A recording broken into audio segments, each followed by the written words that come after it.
মুষ্টিবদ্ধ করো, সমাজ থেকে সকল বৈষম্যের কবর রচনা করবার শপথ নাও।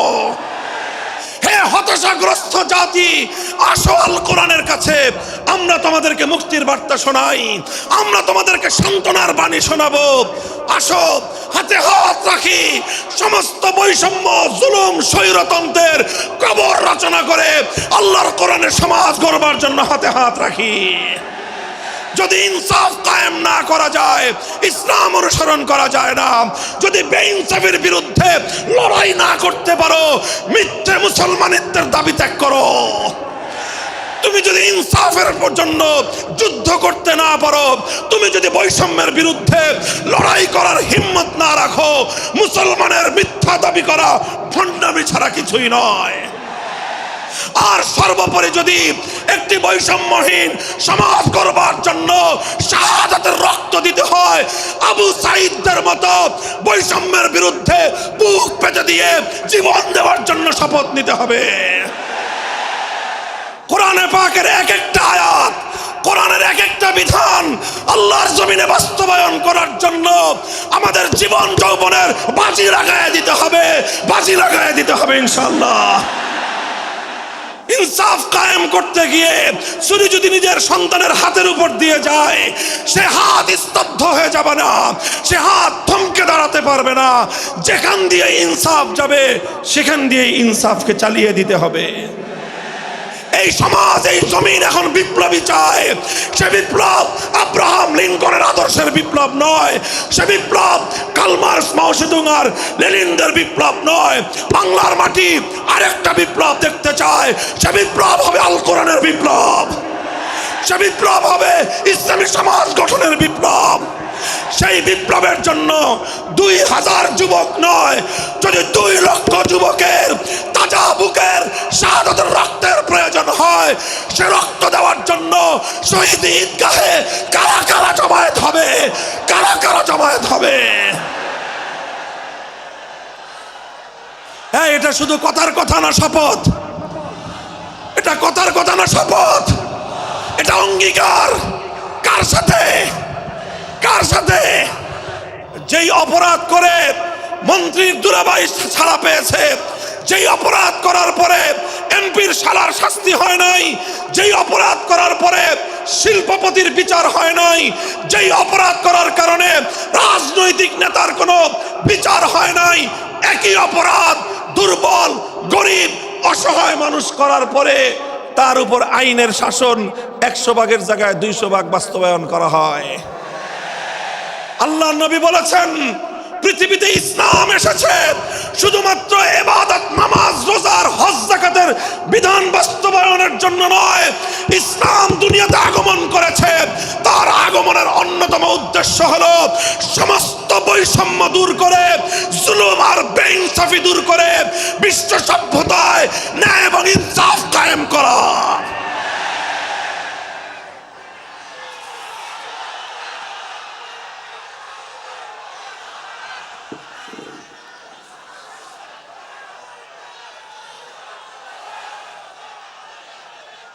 মনে রাখবেন, বৈষম্যহীন সমাজ গড়া এটা শুধু বৈষম্য বিরোধী ছাত্র নেতৃবৃন্দের দায়িত্ব নয়।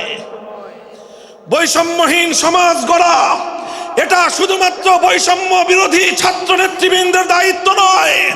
বৈষম্যহীন সমাজ গড়া সর্বপ্রথম আল কোরআনের সৈনিকদের দায়িত্ব। বৈষম্যহীন সমাজ গড়া সর্বপ্রথম আল্লাহর নবীর সত্যিকার উম্মতদের দায়িত্ব। ওঠো, দাঁড়াও, হাত মুষ্টিবদ্ধ করো, সমাজ থেকে সকল বৈষম্যের কবর রচনা করবার শপথ নাও। মুহতারাম হাজিরিন, কথাটা খুব জায়গা লক্ষণীয়, শোনার বিষয়। যারা একটা বৈষম্যহীন সমাজ দেখতে চাও, যারা জুলুম এবং অত্যাচারে অতিষ্ঠ হয়ে গিয়েছ, যাদের জীবনকে এই ধরনের অন্যায়, অবিচার, জুলুম, শোষণ, স্বৈরতন্ত্র যাদের অন্তর হৃদয়কে জ্বালিয়ে পুড়িয়ে ছারখার করে দিয়েছে, হে হতাশাগ্রস্ত জাতি, আসো আল কোরআনের কাছে, আমরা তোমাদেরকে মুক্তির বার্তা শোনাই, আমরা তোমাদেরকে সান্ত্বনার বাণী শোনাবো। আসো হাতে হাত রাখি, সমস্ত বৈষম্য, জুলুম, স্বৈরতন্ত্রের কবর রচনা করে আল্লাহর কোরআনের সমাজ গড়বার জন্য হাতে হাত রাখি। দেখেন, আল্লাহ পাক রব্বুল আলামিন যুগে যুগে যত নবী রাসূল প্রেরণ করেছেন, যুগে যুগে যত আসমানি কিতাব আল্লাহর পক্ষ থেকে অবতীর্ণ হয়েছে, কেন হয়েছে?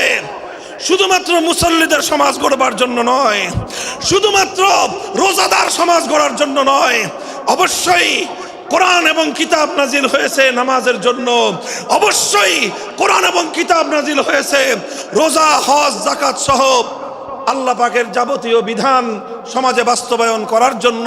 তবে একমাত্র এটাই উদ্দেশ্য নয়, বরং সমস্ত কিতাব, সমস্ত নবী রাসূল দুনিয়াতে আগমন করার অন্যতম একটা মৌলিক লক্ষ্য।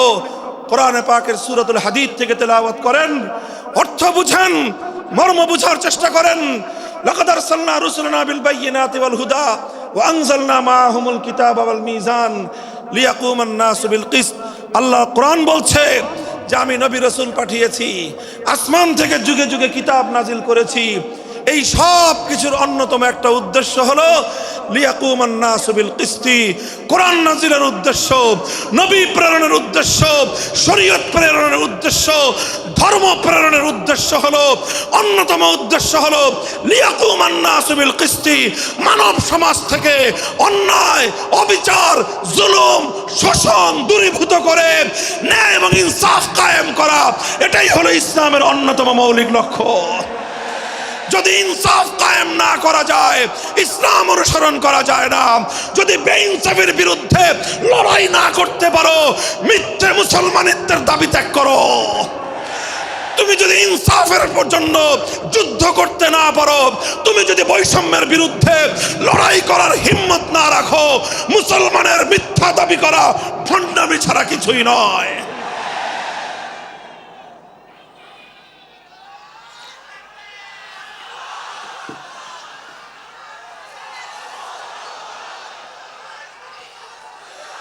এই জন্য আমাদেরকে বুঝতে হবে, আমাদের জীবনের অন্যতম মিশন, যে জন্য আল্লাহ তার নবীদেরকে পাঠিয়েছেন, নবীদের জীবনের মিশন যা ছিল, নবীর উত্তরাধিকারী, নবীর অনুসারীদের জীবনের মিশনও সেটাই হবে। বলেন কথা ঠিক না বেঠিক? যে পথে গিয়েছে নবীদের জীবন, সে পথে যাবে আমাদের জীবন। যেটা ছিল নবীদের ভীষণ, সেটাই হবে আমাদের ভীষণ। যদি এটাই হয় সত্য কথা, এটাই যদি হয় শপথ, তবে বৈষম্যহীন সমাজ গড়বার জন্য যা করতে হয় তাই করা আমার আর তোমার জিম্মাদারি। যদি সেজন্য আমাদেরকে ঘাম ঝরাতে হয়, ঘাম ঝরানো আমাদের দায়িত্ব। আর যদি সেজন্য চোখের অশ্রু দিতে হয়, চোখের অশ্রু দেওয়া আমাদের দায়িত্ব। যদি সম্পদের কোরবানি করতে হয়, মাল সম্পদের কোরবানি করা, সেটাই আমাদের জীবনের দায়িত্ব এবং উদ্দেশ্য। আর সর্বোপরি যদি একটি বৈষম্যহীন সমাজ গড়বার জন্য শাহাদাতের রক্ত দিতে হয়, আবু সাঈদদের মতো বৈষম্যের বিরুদ্ধে বুক পেতে দিয়ে জীবন দেওয়ার জন্য শপথ নিতে হবে।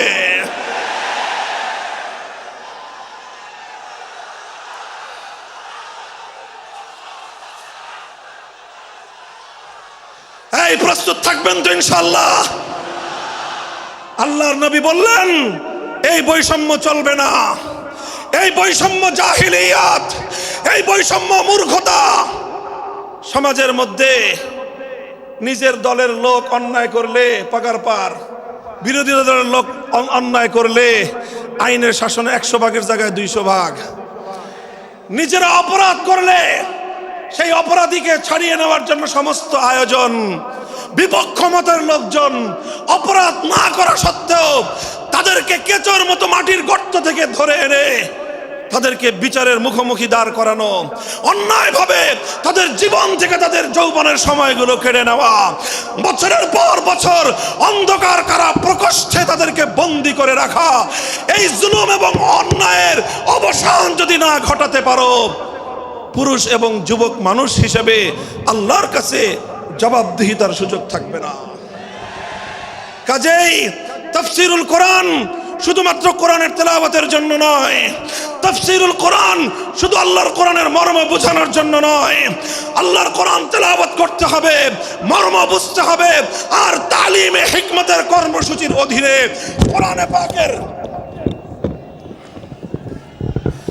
কোরআনে পাকের এক একটা আয়াত, কোরআনের এক একটা বিধান আল্লাহর জমিনে বাস্তবায়ন করার জন্য আমাদের জীবন যৌবনের বাজি লাগায় দিতে হবে ইনশাআল্লাহ।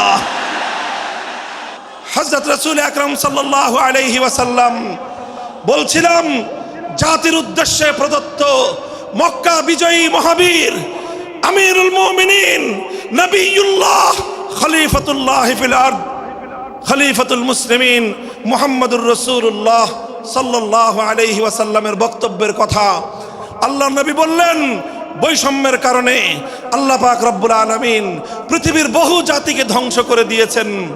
সুতরাং শুনে রেখো, আমার দ্বারা বৈষম্য হবে না। শুধু আমার বংশের লোক দেখে, আমার গোত্রের লোক দেখে, আমার রক্তের আত্মীয়তার সূত্রের কারণে আমি অপরাধ প্রমাণিত হওয়ার পরেও তার উপর কোরআনের বিধান বাস্তবায়ন করব না, এটা আমার দ্বারা সম্ভব নয়। এরপরে আল্লাহর নবী যেই কথাটি বললেন, সেই কথা যদি আল্লাহর নবী হাদিসে না বলতেন, তাহলে সেই কথা উচ্চারণ করতে আমাদের জিহ্বা কেঁপে উঠত, আমাদের বক্ষ প্রকম্পিত হতো। আল্লাহর নবী বললেন, ওয়াল্লাহ লাউ আন্না ফাতিমাতা বিনতা মুহাম্মাদিন সারাকাত লাকাতাতু ইয়াদাহা, ওয়াল্লাহি লাউ আন্না ফাতিমাতা বিনতা মুহাম্মাদিন সারাকাত লাকাতাতু ইয়াদাহা। শুধু আমার দাদির গোত্র, আমার বংশের ফাতেমা নামনি মহিলা নয়, আজ যদি আমি মুহাম্মদুর রাসূলুল্লাহর কলিজার টুকরা মেয়ে, আমার জীবনের সবচেয়ে আদরের সন্তান ফাতেমা যদি আজকে চুরি করে ধরা পড়তো, আমি আল্লাহর শপথ করে বলি, আমি তার হাত কেটে দিতে এতটুকু দ্বিধা করতাম না। মুহতারাম হাজিরিন, এটাই হলো তালিমে হিকমত। আল্লাহর কোরআনের বিধান বাস্তবায়ন করতে গিয়ে ছুরি যদি নিজের সন্তানের গলার উপর দিয়ে যায়, ইব্রাহিম খলিলুল্লাহর মতো ছুরি চালায় দিতে দ্বিধা করা যাবে না। যদি ইনসাফ কায়েম করতে গিয়ে ছুরি যদি নিজের সন্তানের হাতের উপর দিয়ে যায়, সে হাত স্তব্ধ হয়ে যাবে না, সে হাত থমকে দাঁড়াতে পারবে না। যেখান দিয়ে ইনসাফ যাবে সেখান দিয়ে ইনসাফকে চালিয়ে দিতে হবে। রাসূল আকরাম সাল্লাল্লাহু আলাইহি ওয়াসাল্লাম ঘোষণা করলেন, আল্লাহর আয়াত নাজিল হলো, ইয়া আইয়ুহাল্লাযীনা আমানুত্তাকুল্লাহ ওয়া যারু মা বাকিয়া মিনার রিবা ইন কুনতুম মুমিনিন। হে মুমিনগণ, সুদকে তোমরা পরিহার করো যদি ঈমানদার হয়ে থাকো। যদি ঈমানদার হয়ে থাকো, কি করো তোমরা? সুদকে পরিহার করো। কি করো? ইত্তাকুল্লাহ, তোমরা আল্লাহকে ভয় করো। ওয়াজারু মা বাকিয়া মিনার রিবা, সুদের যা অবশিষ্ট আছে এই সব কিছু তোমরা পরিহার করো। আর যদি না করো, সুদ যদি তোমরা পরিহার না করো, ফাজানু বিহারবিম মিনাল্লাহি ওয়া রাসূলিহি, আল্লাহ এবং তার রাসূলের পক্ষ থেকে যুদ্ধের ঘোষণা শুনে নাও। হে জাতি, হে মুসলিম সম্প্রদায়, আমরা তোমাদের কাছে পয়গাম পৌঁছে দিতে চাই, আল্লাহর উপর বিশ্বাসী জাতি, আল্লাহর নবীর উপর আস্থাশীল জাতি কোনোদিন সুদি কারবার করতে পারে না। সুদ ভিত্তিক অর্থ ব্যবস্থা দিয়ে তাদের সমাজ চলতে পারে না। আল্লাহর উপর বিশ্বাসীদের সমাজ যদি হয় সুদ ভিত্তিক, তার অর্থ হলো রাত দিন আল্লাহ এবং তার রাসূলের সঙ্গে তারা যুদ্ধে লিপ্ত। যেই মুসলিম জাতি আল্লাহর সাহায্য নিয়ে বিশ্বব্যাপী বিজয়ী হওয়ার স্বপ্ন দেখে, সে মুসলিম জাতি যদি স্বয়ং আল্লাহর সঙ্গে যুদ্ধে লিপ্ত থাকে, তাদের জীবনেও কল্যাণ এবং বিজয় আসার সম্ভাবনা নাই। এই জন্য মুসলিম জাতির উত্থানের জন্য, মুসলমানদের বিজয়ের পূর্ব শর্ত হলো সুদ পরিহারের মাধ্যমে আল্লাহর সঙ্গে যুদ্ধ বন্ধ করতে হবে, আল্লাহর পক্ষ থেকে সাহায্য চাইতে হবে। কোরআনের আয়াত, সূরা বাকারার আয়াত, এই আয়াত নাজিল হওয়ার পরে আল্লাহর নবী শুধু তেলাওয়াত করে দায়িত্ব ক্ষান্ত করেন নাই, শুধু সুদের মর্ম বুঝিয়ে নিজের দায়িত্ব ক্ষান্ত করেন নাই। তৃতীয় দায়িত্ব তালিমে হিকমত, সুদকে সমাজ থেকে সমূলে উৎখাত করার উদ্যোগ নিয়েছেন। বলেন সুবহানাল্লাহ। শুধু আলোচনা করে, বক্তৃতা দিয়ে নবীর দায়িত্ব শেষ হয় নাই, শুধুমাত্র তাফসীর করে দিয়ে নবীর দায়িত্ব ক্ষান্ত হয় নাই, বরং এক একটা বিধান, আল্লাহর এক একটা আয়াত কিভাবে সমাজে বাস্তবায়ন করা লাগে, করা যায়, নবীজি প্র্যাকটিক্যাল ভাবে তার উদ্যোগ গ্রহণ করেছেন। কিভাবে উদ্যোগ নিয়েছেন? সুদের বিরুদ্ধে কি উদ্যোগ নিয়েছিলেন? কিতাব উল্টান, হাদিসের কিতাব, বুখারী শরীফের হাদিস, নবীজি ঘোষণা দিলেন, আলা ইন্না রিবাল জাহিলিয়াতি মাওদুউন তাহতা কদামাইয়া। জাহিলিয়াতের যুগে যত সুদের কারবার চলতো, ইসলাম এবং আল কোরআনের সমাজ গড়বার পর সেই জাহিলি যুগের রীতি, সুদ ভিত্তিক অর্থ ব্যবস্থা মুসলিম সমাজে আর থাকতে পারে না। নবীজি বললেন, সুদের কবর রচনা করলাম আমি আমার পায়ের নিচে। আল্লাহ নবী আক্ষরিক অর্থে কথা বললেন, আমি আমার পায়ের নিচে সুদের কবর রচনা করলাম। এরপরে আল্লাহ নবী ঘোষণা দিলেন, অনেকে আছো তোমরা যারা আগে কুফরির জমানায় জাহিলিয়াতের যুগে সুদের উপর লগ্নি করেছো, সুদের উপর মানুষকে ঋণ দিয়েছো, সুদী মহাজন যারা সুদের ভিত্তিতে মানুষকে টাকা দিয়েছো, এইরকম কাজ কারবার যারা করত, সেই যুগে তাদের মধ্যে একজন ছিলেন স্বয়ং আল্লাহর নবীর চাচা হযরত আব্বাস বিন আব্দুল মুত্তালিব রাদিয়াল্লাহু আনহু। মক্কার ঘরে ঘরে আব্বাস রাদিয়াল্লাহু আনহু মানুষের কাছে ঋণ টাকা দিতেন, টাকা পাওনা ছিল এবং সকল টাকা লগ্নি করা ছিল, বিনিয়োগ করা ছিল সুদের ভিত্তিতে। আল্লাহর নবী ঘোষণা করলেন, জাহেলি যুগের সমস্ত সুদ আমি আল্লাহর নবী মওকুফ ঘোষণা করলাম। সর্বপ্রথম যেই সুদ আমি মাফ ঘোষণা করলাম সেটা হলো আমার চাচা আব্বাসের সুদ। কাউকে আমার চাচার কাছ থেকে যারা ঋণ নিয়েছিল, কেউ আর আমার চাচার সুদ দিতে হবে না, শুধুমাত্র মূল পুঁজিটা ফেরত দিবে। সুদ আজ থেকে কবর রচনা করা হলো। হে মুসলমান, যেই সুদের কবর রচনা করে সেই কবরের উপর ইসলামের বিজয়ের বুনিয়াদ কায়েম হয়েছিল, ইসলামের বিজয়ের কেতন উড়েছিল। অন্যায় বৈষম্যের কবর রচনা করে, সুদ ভিত্তিক অর্থ ব্যবস্থার কবর রচনা করে আজ মুসলমানেরা আবার সেই কবর খুঁড়ে সেখান থেকে জুলুম, অত্যাচার, সুদ ভিত্তিক অর্থ ব্যবস্থাকে কবরের পচা মাল, কবরের মরা পচা করা লাশ মুসলিম সমাজের মধ্যে আবার পুনর্বাসিত করেছে। এজন্যই আজ মুসলমানদের এই অধপতন। যদি মুক্তি চাও, যদি মুক্তি চাও, শুধুমাত্র ইবাদত দিয়ে মুক্তি আসবে না।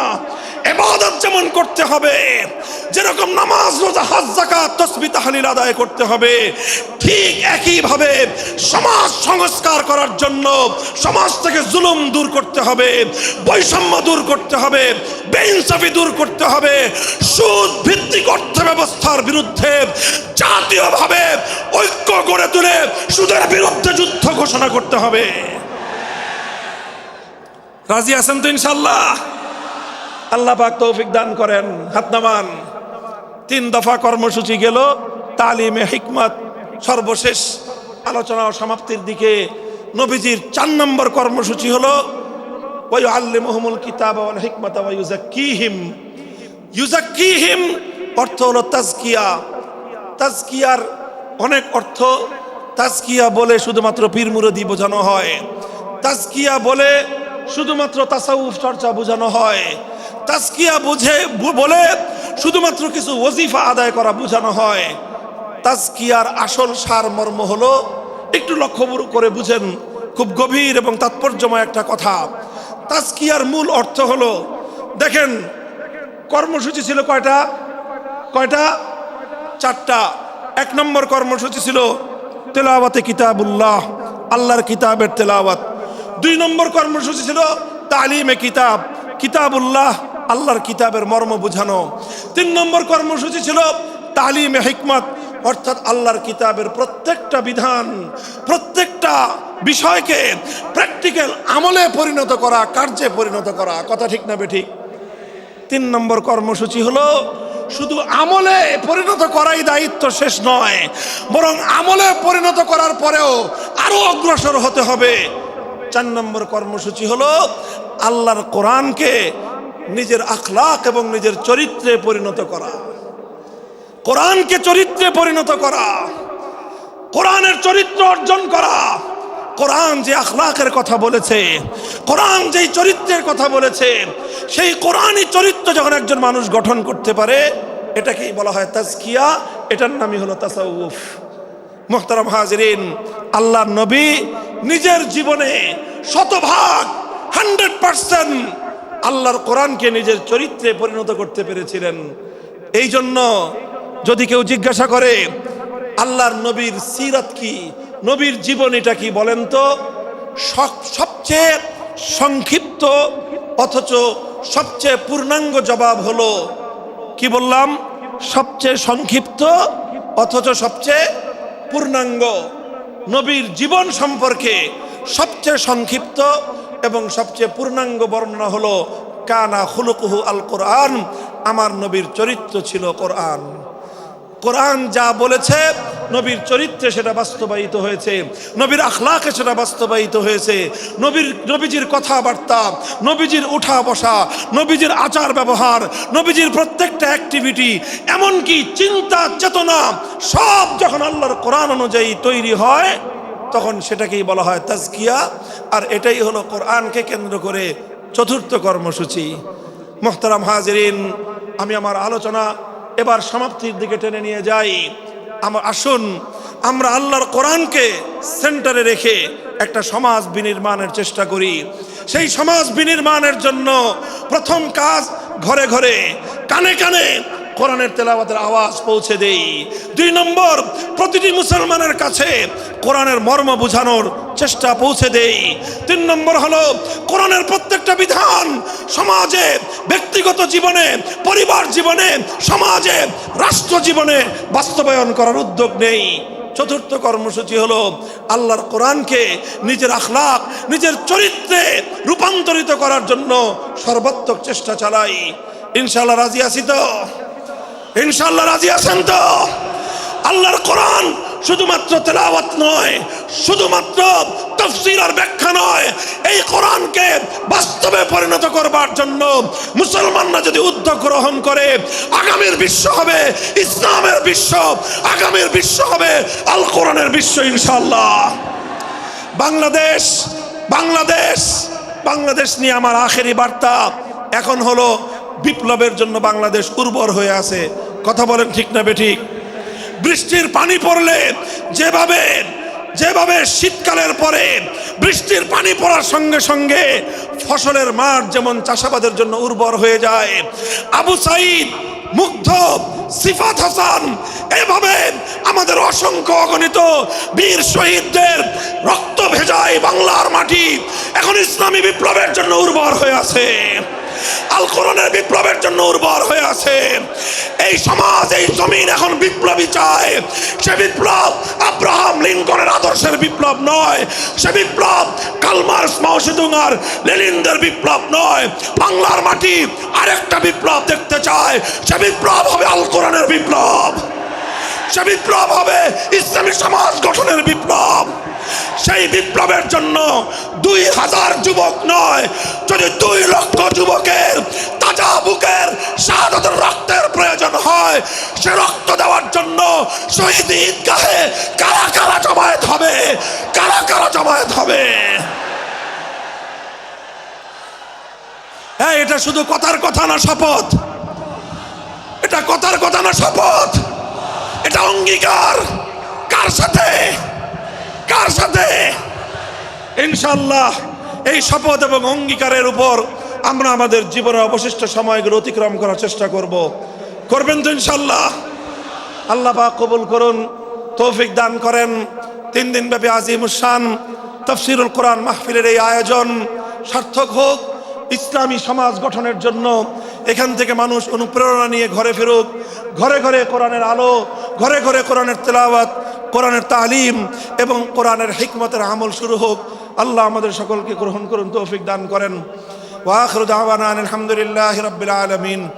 সুবহানাল্লাহি ওয়া বিহামদিহি, সুবহানাকাল্লাহুম্মা বিহামদিক, আশহাদু আল্লা ইলাহা ইল্লা আনতা, আস্তাগফিরুকা ওয়া আতুবু ইলাইক।